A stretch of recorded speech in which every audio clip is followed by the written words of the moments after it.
In today's video, I'm going to teach you how to see closed tasks. If you've ever finished a big push on a project and then struggled to quickly review everything that's been completed, this walkthrough is going to make your day a lot easier. We're going to work entirely inside your ClickUp workspace, starting from your dashboard and moving into the exact list where your tasks live.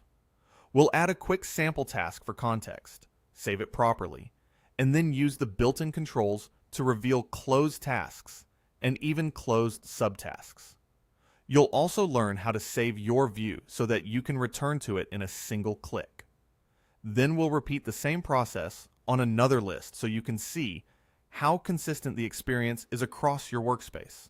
By the end, you'll be confident finding what's finished, understanding how it's organized, and ensuring your view stays useful the next time you log in. Before we get hands-on, a quick note about terminology.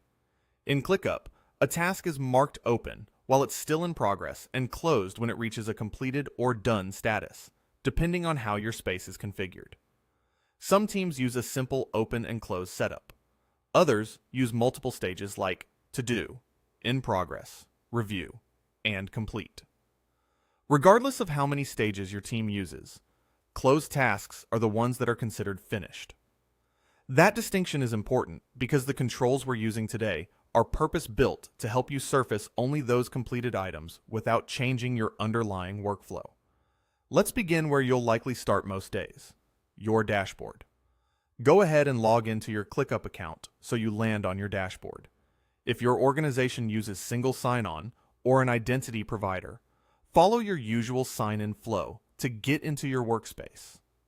Once you're in, everything we do next will be inside the same familiar interface. If you have more than one workspace, make sure you've switched into the correct one using the workspace selector near the top of the screen, so you're looking at the right environment.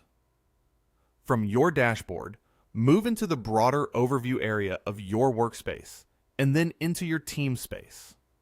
Your team space is the main hub for the work that belongs to your team. This is where your projects, folders, and lists are grouped. Think of it as your team's home base. If you're working across multiple spaces, for example, one for product, one for marketing, and one for operations, just choose the space that's relevant to the tasks you want to review today. The left sidebar makes this easy to navigate, and the structure is predictable. Spaces contain folders, folders contain lists, and lists contain tasks. If your team doesn't use folders, you might see lists directly inside your space, which is completely fine. The important thing is that you're moving toward the specific list where your